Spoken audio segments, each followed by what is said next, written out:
Tiago, capítulo 1, versículo 25 diz: aquele, porém, que atenta bem para a lei perfeita da liberdade, e nisso persevera, não sendo ouvintes esquece disso, mas fazedor da obra, este tal será bem-aventurado no seu feito. Nós não podemos falar de repreensão ou disciplina sem tratar da questão de regras, de leis. Se as regras não são claramente delimitadas, se as regras não são claramente estabelecidas, então não pode haver a implementação destas leis. Podemos, inclusive, nos referir às regras como a lei do lar. E hoje eu quero dar continuidade ao nosso subtema sobre criação de crianças, falando sobre regras na correção. Regras na correção. Nós vamos ver alguns conceitos esta noite a respeito desse tema que estarão sendo aplicados no tema de criação de crianças, porém elas se aplicam de um modo geral para a vida do crente. E como nós vamos ver, eles têm um impacto mais global, inclusive tocando, inclusive, na questão da história da humanidade, no progresso da humanidade em algumas instâncias. Então, olhe comigo para o versículo que lemos, Tiago 1, 25, e a primeira coisa que nós vamos ver hoje a respeito das regras da correção, que valem também para a nossa vida cristã, tá? É que sem lei não há liberdade. Sem lei não há liberdade. Aqui nós lemos aquele, porém, que atenta bem para a lei perfeita da liberdade. A lei da liberdade. De modo geral, a carne, o ser humano, instigado pelo diabo, vê na lei, qualquer lei, como uma espécie de uma prisão, algo negativo. Eles enxergam a lei como algo que limita, algo que prende, algo que estraga e até destrói a liberdade. Se nós não tivéssemos leis nenhuma regras, seríamos todos livres. Esse é o pensamento. E talvez alguém me ouvindo hoje concorde com isso. Exatamente, pastor. Leis, eles cortam barato, limitam, prendem, proíbem. Então, eu não posso ser livre sem leis. Bom, não é isso o que a Bíblia fala. A Bíblia diz aqui que a lei perfeita da liberdade, inclusive em Tiago 2, no capítulo seguinte, no versículo 12, diz assim: assim falai e assim procedei, como devendo ser julgados pela lei da liberdade. Nós vamos ser julgados pela lei, que lei? A lei da liberdade. Então veja que a Bíblia fala que a lei, obviamente aqui falando sobre a lei de Deus, mas de modo geral a lei, o conceito de lei, o conceito de regras, ela é uma de liberdade. Não só a Bíblia afirma isso, como nós estamos vendo, mas se você estudar, mesmo que de forma superficial, a história da humanidade, nós percebemos que isso é a mesma coisa. A lei traz liberdade. Diga uma coisa, em uma sociedade, ou um país, ou enfim, qualquer organização humana, por mais básica ou maior que seja, o que separa a liberdade do caos e anarquia? A resposta é leis. Leis separam a liberdade do caos e a anarquia. Pense bem, sem leis e sem regras, da mais diversa forma, tanto a lei penal, civil, oficial, como leis sociais, regras sociais. Sem regras, cada um faz o que quer. Sem regras, cada um faz o que quer. Ah, pastor, isso seria maravilhoso. Não, não seria maravilhoso. Porque sem regras, mais precisamente, podemos dizer que os mais fortes e os mais poderosos fazem o que eles bem querem aos mais fracos. Essa é a realidade. Quando você tira as leis, se torna a lei do mais forte. Quem tiver mais força, mais poder, quem tem a gangue maior, quem tiver a arma mais poderosa, ganha. Porque não há lei. Cada um faz o que quer. Então, o que separa o caos, a anarquia e a tirania é justamente um sistema de leis. Sem leis, o mais fraco fica à mercê do mais forte. O mais fraco fica dependendo da boa vontade do mais forte, de não oprimi-lo, não explorá-lo, não roubá-lo, não destruí-lo, e assim vai. Hoje no Brasil, onde parece que está mudando aos poucos, graças a Deus, mas tudo indica toda a bandidagem armada e os cidadãos de bem têm um monte de limitações. O que acontece quando um bandido armado entra num local onde ele sabe que ninguém está armado? Ele é o poderoso, nós somos os fracos. Ele faz o que ele quiser. Em outras situações, como nos Estados Unidos, inclusive recentemente, quando entra alguém armado, algum maluco armado, ele pode até matar uma pessoa, mas é só uma que ele pega. Um amigo, muito amigo nosso nos Estados Unidos, tem até uma foto disso, ele mora no Texas, na capital, Houston, vai para a igreja no Texas, e todo culto que ele vai aqui atrás, na calça dele, uma pistola automática, calibre 45. Ele e praticamente todo mundo na igreja. A esposa dele tem uma beretazinha que vai na bolsa dela.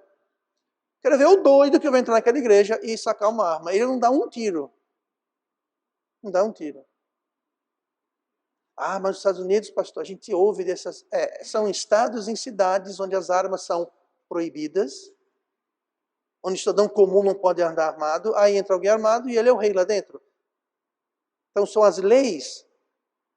Mas é legal nos Estados Unidos ou no Brasil alguém entrar num grupo de pessoas desarmadas e começar a assaltar? Claro que não. Porque toda lei, ela precisa ser o quê? Implementada, que é justamente... Nós vamos falar mais um pouquinho daqui a pouco. Mas só para voltar e deixar bem claro aqui que a lei, ela traz liberdade. A lei, ela traz liberdade. Quando a lei é enforçada, ela traz liberdade. Ela controla e ela organiza. A lei da liberdade. Liberdade e justiça para todos requer regras. Não é para ter liberdade para os mais fortes, liberdade para os mais poderosos. É liberdade para todo mundo. É justiça para todo mundo. E não só para justiça para os poderosos. E os mais fracos ficam na injustiça. Então, a lei como um conceito, e quando a lei ela é uma lei boa e justa, como nós vamos ver, é uma lei que traz liberdade. A lei de Deus ela é boa. A lei de Deus ela é justa. E a lei de Deus ela traz liberdade. Então, essa lei, para trazer liberdade e justiça para todos, precisa ser claramente delimitada e estabelecida, obedecida e imposta. São todos os processos necessários. Ela precisa ser delimitada, ou seja, então tem que saber do que se trata. Elas precisam ser obedecidas e, quando não, impostas. Uma lei boa que não é imposta, não vale lá muita coisa. Falando sobre lei que traz liberdade, pense vocês num jogo de futebol. Existem regras, existem leis, existem juízes e ambos os times, todos os jogadores e ambos os times precisam seguir aquelas leis. Eu não posso simplesmente, no meio do jogo, pegar a bola, botar embaixo do braço, andar até o gol, dar um soco no goleiro, botar a bola no chão, chutar a bola e dizer gol. Não pode acontecer. Ah, não, esse time pode, esse não pode fazer isso. Aí o juiz só vai penalizar esse time, mas vai fazer vista grossa para esse time. Do que vale essas leis se não são impostas ou obedecidas? Qual liberdade tem o esporte se cada um faz o que quiser no esporte do jeito que quiser, sem seguir as regras? Num país onde há supostamente processo devido e direito de lei, é a mesma coisa. Tem que ter leis que são estabelecidas, delimitadas, seguidas e impostas. No lar também. No lar é preciso haver leis, é preciso haver regras. Um jogo de futebol, uma sociedade ou um lar sem lei, logo afunda e se torna uma situação de caos, de arbitrariedade, insegurança e tirania. Você pensa um jogo de futebol, cada um faz o que quer. Uma sociedade onde a lei só se aplica para alguns, não para outros. A gente sabe bem disso, né? Que vivemos num país, infelizmente, que acontece muito disso. A lei, a justiça, ela não é bem cega, é cega para alguns e não para os outros. O que acontece? Caos está acontecendo, e as crises que estão acontecendo, é quando não acontece. O lar é a mesma coisa. No lar é a mesma coisa. Do ponto de vista geral do crente, mas também se aplica ao lar. Lemos o Salmo 119, versículo 45. E andarei em liberdade, pois busco os teus preceitos. Preceitos é outra palavra para lei. As leis de Deus. Então o salmista escreve aqui que ele vai andar em liberdade. Por quê? Porque busca os preceitos de Deus. Ele segue a lei de Deus. E quando ele segue a lei de Deus, ele anda em liberdade. Não é interessante isso? O mundo tem leis como um conceito, ele tem a lei como algo que tira a liberdade. Mais uma vez a Bíblia fala que liberdade traz, que a lei traz liberdade. Liberdade cristã é liberdade do pecado e não liberdade para pecar. Muito crente enche a boca e diz, estamos sob liberdade cristã, dando a entender que ele pode fazer o que ele bem entende, o que ele acha que é melhor. Ele agora se coloca no lugar de Deus e ele vai decidir o que é certo e o que é errado e diz que isso é liberdade cristã. Bichinho enganado quem pensa assim. Lá em Gálatas 5,13, porque vós, irmãos, fostes chamados à liberdade. Mais uma vez, Deus nos chamou à liberdade, Deus nos chamou a seguir o seu caminho, sua lei. Isso quer dizer que Ele nos chamou à liberdade. Tá? Não useis então da liberdade para dar ocasião à carne, mas servir-vos uns aos outros pelo amor. Então veja, nós temos liberdade, mas a liberdade é para dar para a carne fazer o que ela bem quiser. E você ficaria surpreso quantos crentes, quantas igrejas, quantas doutrinas há no mundo cristão que pegam essa liberdade cristã e fazem uma verdadeira blasfêmia, um absurdo, dizendo liberdade cristã. E se você falar contra, você é legalista. Absurdo, chega a ser cômico. Mas é o que acontece. Tá? Eles não entendem esse conceito. Então, sem lei não há liberdade de verdade. Só existe enganação e prisão, que o pecado aprisiona. Quando a gente dá vazão ao pecado, vazão à carne, achando que é liberdade, é apenas mordendo uma isca que está escondendo um anzol que vai nos prender e vai nos fisgar. Então, a primeira coisa, sem lei não há liberdade. Sem lei também não há transformação. Sem lei não há liberdade, sem lei não há transformação. Entendendo que o estudo, de modo geral, é sobre criação de crianças. Então, se não há leis no lar, não haverá uma transformação. Transformação de quê, pastor? Transformação de uma criança onde a estutícia está ligada, colada ao coração dela para a sabedoria, para um sábio, para um prudente. Não vai haver essa transformação. Essa transformação não ocorre por acidente ou sozinha. Não é natural. Natural é a criança, todos nós, a gente começa no estado de simplicidade. E se não fizer nada, aquela estutícia que está colada no coração da criança, aquela estutícia vai crescer e vai tornar aquela pessoa simples uma pessoa tola. Essa é a normal, isso é o normal, a natural. Mas quando existem leis, ela pode então trazer uma transformação. E essa transformação não ocorre sem leis. Olha o que fala 2 Coríntios 3, 2 Coríntios 3, versículo 17, fala assim: ora, o Senhor é o Espírito. E onde está o Espírito do Senhor, aí há liberdade. Mas todos nós, com o rosto descoberto, refletindo como um espelho a glória do Senhor, somos transformados de glória em glória na mesma imagem, como pelo Espírito do Senhor. Então veja bem, a lei ela dá liberdade e a lei também dá transformação. Pastor, onde é que fala sobre lei aqui? O que está dizendo? O Senhor é o Espírito. E onde está o Espírito do Senhor, aí há liberdade.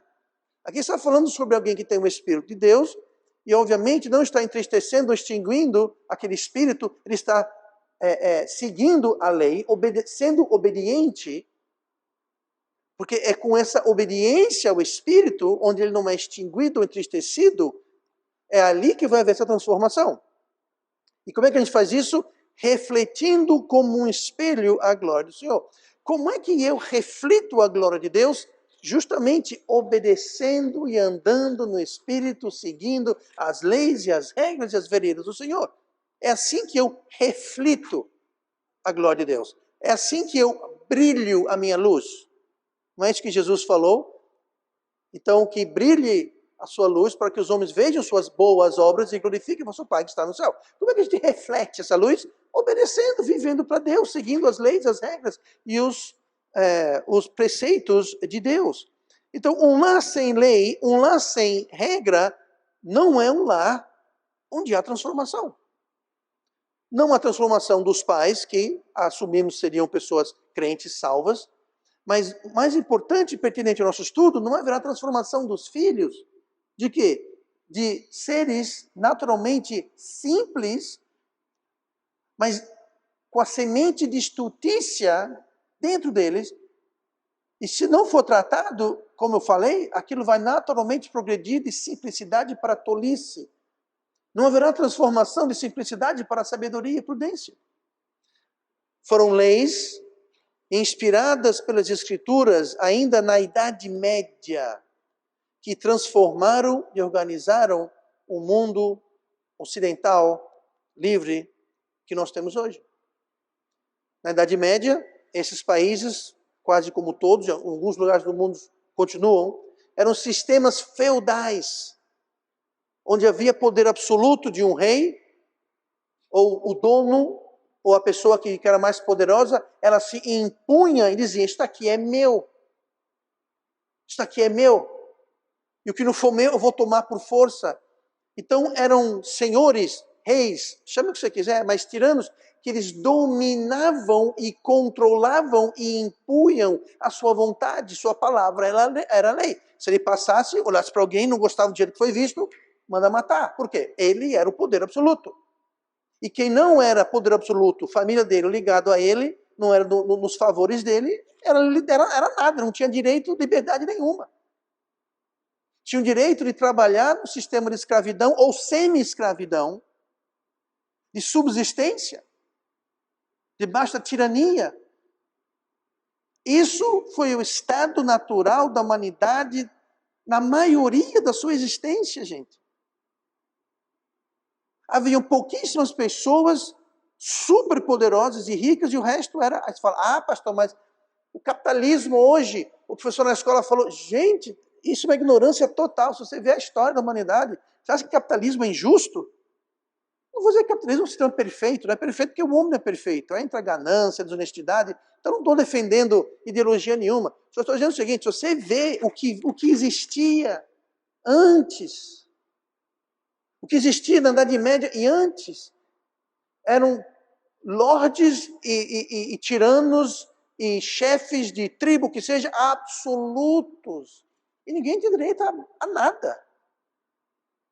Você não podia sair daqui para ali, quem morava no seu domínio era a propriedade dele, praticamente. Um absurdo. E foi na Idade Média baseada em sociedades, em leis, e muitas vezes foram tiradas desse sistema feudal para um sistema onde havia lei e justiça. Demorou séculos e foi inspirado em grande parte pelas Escrituras. Que é o que já ouvi falar na expressão dente por dente, olho por olho. Aquilo, para quem não sabe, é da Bíblia. Não só está na Bíblia, para quem estiver interessado, Êxodo 21, versículo 20 e 21, Êxodo 23, Êxodo 21, versículo 23 a 27 e Levítico 24, versículo 20 a 22. Essa olho por olho e dente por dente vem da Bíblia e inclui o tratamento entre cidadãos e inclusive, preste bem atenção, de escravos e empregados. Ele está dizendo, se um dono de um escravo ferisse um escravo a ponto de ele perder o dente ou o olho, o dono era responsável e precisava restituí-lo, talvez até o ponto de conceder-lhe total liberdade. Isso numa época, isso era inédito, gente. Naquela época, o dono do escravo podia simplesmente acordar de manhã, matar o escravo e pronto, acabou-se. Como se fosse um animal. A lei de liberdade de Deus falou, não. O empregado, o forasteiro, isso inclui o forasteiro.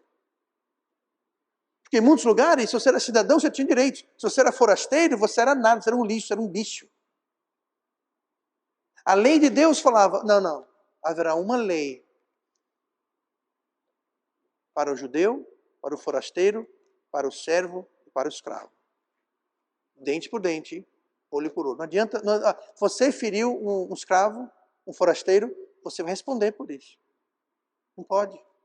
Olho por olho. Ali não quer dizer que se eu quebrasse o dente ou o olho, ou tirasse o olho do escravo, ia quebrar o meu dente ou arrancar meu olho. Não. Você poderia fazer restituição. E se você falasse, não vou fazer restituição, não, então quebra o dente dele. Arranque o olho dele. Você tinha a oportunidade de restituir. Mas se você não quisesse, eu acho que a maioria das pessoas preferia fazer restituição. Mas você veja a justiça. Gente, isso numa época que isso era inédito. Ninguém nunca ouviu falar nisso. Forasteiros eram nada. Escravos não tinham direito a nada. Tinham menos direito do que animais. Pois é, então você veja como foi inspirado nesse tipo. O padrão da lei de Deus é altíssimo, até hoje. Naquela época, então, era algo totalmente de outro planeta. Dando direitos a escravos e servos e forasteiros e uma lei para todo mundo. Não interessa se é rico, se é pobre, se é importante, se não é, isso não existia. Era uma novidade até então. Mas note como isso traz liberdade. Por quê? Porque todo mundo sabe que a lei protege todo mundo sem distinção. Isso é um conceito que surgiu na palavra de Deus, dentro do contexto que estamos falando. Então não há justiça e não há leis perfeitas, mas elas são infinitamente melhores daquilo que elas substituíram. Temos que ter um entendimento disso. Então, a lei, sem lei não há liberdade, sem lei não há transformação, mas a lei precisa ser justa e boa, como diz Romanos 7, e versículo 12. E assim a lei é santa, e o mandamento santo, justo e bom. Aqui está falando, é claro, da lei no que diz o tocante à lei de Deus. Então, qualquer lei que for funcionar, a lei precisa ser justa e boa, não só em essência, mas também na sua execução e na sua implementação. Uma lei boa, executada e implementada de forma errada, se torna uma lei má e injusta. Por exemplo, é proibido roubar. Menos meu amigo, que meu amigo aqui pode roubar à vontade com impunidade. Mas você não pode roubar. Ele pode. A lei de não roubar é boa? É muito boa. Ela é justa? É muito justa. Mas se ela é implementada de forma errada, se for a lei para os meus amigos é uma, a lei para as outras pessoas é outra. Então a lei já não é mais boa. A lei já não é mais justa. A lei já não é mais santa. Por isso que Deus não faz distinção. Não faz acepção de pessoas. Provérbios 20, versículo 10. 2 pesos diferentes e 2 espécies de medida são a abominação ao Senhor, tanto um como o outro. Aqui, o Provérbios 20, versículo 10, está se referindo ao Deuteronômio 25, versículo 14. Que medidas são essas? É assim, eu estava vendendo alguma coisa, farinha. Aí eu tenho aqui 2 medidas. É claro que você vai ter uma medida maior, uma maior e menor. Por quê? Bom, a pessoa quer comprar 1 quilo de farinha, então eu vou usar a medida de 1 quilo. Aí outro vai comprar 2 quilos, então eu vou usar uma medida de 2 quilos, assim por diante. Não é isso que está falando. O que aqui está se referindo é alguém que tem 2 medidas. Eu tenho um peso de 1 quilo e um peso de 1 quilo. Só que esse peso de 1 quilo tem 1 quilo e 200 gramas. E esse 1 quilo tem 1 quilo. Então, dependendo em quem está comprando, eu vou usar um ou outra medida para enganar a pessoa com quem eu estou negociando. Então são pesos diferentes. Eu tenho um peso que eu uso para fulano e um peso que eu uso para ciclano. Eu tenho um peso que diz uma coisa e outro peso que diz outra coisa. Isso seria uma abominação, como Deus fala. Por isso que, inclusive no lar, a lei precisa ser consistente. É para todo mundo. Metódica, em todas as circunstâncias. Justa e imparcial. Inclusive no lar. Especialmente pelos pais. Porque é o pai e a mãe que ao mesmo tempo é polícia, promotor, juiz, júri e carrasco. Você pai, você mãe, você é tudo. Você é a polícia do lar, você é o promotor que implementa a lei, você é o juiz que julga, você é o júri que decide e você é o carrasco que executa a penalidade, se for o caso. No Estado de Direito, essas atribuições pertencem a entidades diferentes. Impressionante quantas... Isso não se ensina mais na escola. Como é que funciona o sistema legal, o sistema do governo? Hoje em dia, no Brasil, as obrigações é que um juiz, ele faz tudo isso. Ele é o polícia, ele é o promotor, ele investiga, ele julga, ele decide e ele executa. Gente, isso é uma aberração da justiça. Por quê? Porque existem entidades, no Brasil existe o sistema de policial, existem as promotorias públicas, federais, estaduais, municipais, existem as cortes com seus juízes, existe todo o sistema, existem várias organizações, cada uma tem as suas atribuições. No lar não tem tudo isso. No lar, papai, mamãe, júri, juiz, promotor, polícia e carrasco, tudo uma coisa só. Por isso que é tão importante que a lei, as regras, sejam consistentes, metódicas, justas e imparciais. Senão, vira bagunça. Vira o caos. Na ausência de leis, ou na ausência da sua justa implementação, o lar se transforma não à imagem de Deus, mas à imagem do mundo. Caótico, injusto, e nada a ver com Deus. Então, sobre a lei, as regras da correção, sem lei não há liberdade. Crianças que crescem num lar sem lei, elas não têm liberdade porque não têm segurança, elas não sabem quais os parâmetros. Muitas vezes, você vai ver jovens, adolescentes rebeldes, que muitas vezes simplesmente estão querendo buscar os limites, achar até onde eles podem ir. Eles estão testando as águas. É como se estivesse no escuro assim, ó, caminhando para ver até onde. E como muitas vezes não existe lei, não existe parâmetro, não existe limite, eles completamente se autodestroem. Isso não é liberdade. Isso é o caos. Sem lei, não há transformação. Então o jovem cresce sem liberdade, sem segurança, sem transformação alguma. As leis, mesmo que justas e boas, mas mal implementadas, não trazem resultados. E por último, a lei e a implementação da lei precisam ser implementadas, espelhadas em Deus. Hebreus 12, versículo 9. Além do que, tivemos nossos pais, segundo a carne, para nos corrigirem, e nós os reverenciamos. Não nos sujeitaremos muito mais ao Pai dos Espíritos para vivermos, porque aqueles, na verdade, por um pouco de tempo nos corrigiam como bem lhes parecia. Mas este, falando sobre Deus, mas este para nosso proveito, para sermos participantes da sua santidade. Por isso que todo o processo de disciplina precisa ser feito dentro da visão e perspectiva bíblica e não da perspectiva mundana ou pessoal. Aqui nós lemos no versículo 10 que nossos pais nos corrigiam como bem lhes parecia. Muito pai que pensa assim, eu sou o pai, ele é meu filho, então eu tenho que fazer o que eu achar melhor. Não, não, não, não, não, não. Nós temos que fazer o que Deus acha melhor. Deus acha melhor. Mas ele é meu filho. Sim. E os nossos filhos pertencem a Deus, nós estamos apenas sendo mordomos dos nossos filhos.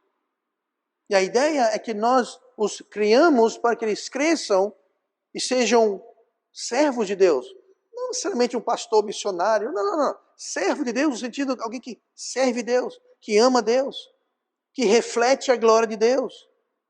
É isso que eu estou falando. Essa é a nossa responsabilidade. Então, dificilmente o que eu acho que é melhor, o que você acha que é melhor, como bem nos parece, vai chegar perto do que a palavra de Deus nos ensina. E a grande falha está no fato que o conceito que nós temos é que a palavra de Deus são boas opiniões que Deus dá. Uns palpites. Gente, isso aqui não é palpite, opinião. Deus não está sugerindo essas coisas, Ele está mandando. E dois, nós vamos responder, Deus vai nos cobrar isso. Nós prestaremos contas. Se vocês tiverem vontade, façam assim. Mas se não, tudo bem. Faça como você quiser que tudo vai dar certo. Já ouvi muito essa frase, né? Não se preocupe, tudo vai dar certo. Mas, meu querido, a casa está pegando fogo, não tem saída, estamos vendo a fumaça. Como que vai dar certo? Eu creio, vai dar certo. Ok. Muita gente acha que só porque está dizendo vai acontecer. Não, vai tudo dar certo. Eu acredito. Grande coisa você acreditar. Faz isso. Aliás, não faça isso. Vá para o 10º andar, se joga na janela e fala, eu creio que tudo estará bem. Eu creio, eu acredito, eu... Você pode crer, acreditar, falar o que você quiser. Por quê? A lei da gravidade é inegociável. A lei de Deus é inegociável. O salário do pecado é a morte. Pais que escolhem ignorar e ir contra a lei de Deus e fazer as coisas, como diz aqui, nos corrigiam como bem lhes parecia. Quem quer fazer como bem lhes parece, vai ter um preço a pagar, gente. Inevitável, vai ter um preço a pagar. Não adianta a gente ficar aqui, sabe? Pensamento positivo, vai tudo dar certo. Ok. Vamos ver. Vamos conversar daqui a uns anos. Muito perigoso esse pensamento. A lei e a sua implementação precisam ser regidas por amor. Nós já falamos sobre isso. Hebreus 12:6. Porque o Senhor corrige o que ama e açoita a qualquer que recebe por filho. Veja que o açoitar e o amar estão colados. Correção e disciplina dos filhos é uma obra de amor. Como eu já falei em outras ocasiões, é inoportuno, é trabalhoso, é desagradável. 3 coisas que a gente corre. Se dá trabalho, se atrapalha e é desagradável, ninguém quer fazer. Mas a gente faz por amor. Amor. Olha lá em 1 Coríntios 3 o que é amor. Amor faz isso. Amor trata assim. Por isso que a Bíblia fala que quem não usa a vara do filho, não o ama. Porque sempre inoportuno, nunca é a hora certa, nunca é agradável. E outra coisa, se disciplinar uma criança é agradável, então você é um doente. Você é um psicopata. Você tem que... Se disciplinar uma criança é algo agradável, que você se deleita. Então, para começar, você não é nem digno de ser pai, ou mãe, nada. Você é um doente. Tem que buscar tratamento. Disciplinar crianças não é agradável. Não é para ser agradável, nem para a criança e nem para os pais. Então, é por amor. Nunca é na hora certa, sempre você está fazendo alguma coisa, indo, chegando, nunca é oportuno. Eu sei como é que é. Eu entendo, eu sei. E dá trabalho. Dá trabalho. Mas, é o que é. Resumindo esta noite, regras e leis são indispensáveis no lar e na correção. falando especificamente sobre crianças, quanto mais jovem forem as crianças, as regras devem ser mais simples, mais concisas e menos complicadas. A criança não deve precisar contratar um advogado para decifrar as leis do lar. Tem que ser algo simples, que até uma criança entende. Por exemplo, você sabia que a Constituição dos Estados Unidos é ultra simples? Qualquer um pode ler e entender. Ou era ensinado, hoje não é mais, lá mudou também muita coisa. Era ensinado nas escolas. Muitas pessoas sabiam de cor. Não era tão grande assim. Já do Brasil, ela é longa e complicada. Pouquíssimas pessoas conhecem ou sabem os seus deveres e direitos de forma clara. E foi feito assim justamente para esconder várias aberrações que estão lá dentro. Você literalmente precisa de vários advogados. Inclusive tem até uma ramificação. Direito constitucional. Olha que absurdo. A Constituição era para ser um documento simples e claro. Para qualquer cidadão, sem ter treinamento em coisas legais, poder ler e saber o que se trata. Não precisa ser algo que complique demais a coisa. Não precisa disso. Não é para ser assim. Pois é, no lar também. No lar não precisa ter leis complicadas. Deve ficar bem claro, e o mais básico e o mais sublime é a questão que nós vimos semana passada. A questão da obediência. Gente, se nós tivermos filhos obedientes, o resto se encaixa. E quando os filhos não são obedientes, nada se encaixa. É simples quanto isso. Então a lei deve ficar bem claro e bem básico. Por exemplo, primeira lei, tem que obedecer papai e mamãe. Isso não é complicado. A criança tem que aprender o conceito de obedecer. Aprendendo o conceito de obedecer, ela automaticamente aprende o conceito de autoridade. Se a criança não entende o conceito de autoridade com papai e mamãe, não vai obedecer na escola, no trabalho, na casa dos amiguinhos, nada. Tudo se torna mais difícil, complicado e trabalhoso. Por quê? Porque a criança não tem um conceito de obediência. Obediência implica autoridade. E vice-versa. Autoridade implica obediência. Coisas simples como respeitar. Coisas simples como atender. Chamou, papai chamou, você vem. Claro, não uma criança de 3 meses, 6 meses. Claro, como eu sempre digo, é de acordo com a idade. Mas começa desde cedo, desde a meninice. Não vai esperar a criança ter 8 anos para começar, porque aí complica. Não é impossível, mas é mais trabalhoso, é mais complicado, é mais doloroso. Regras vão definir e empoderar as ferramentas da correção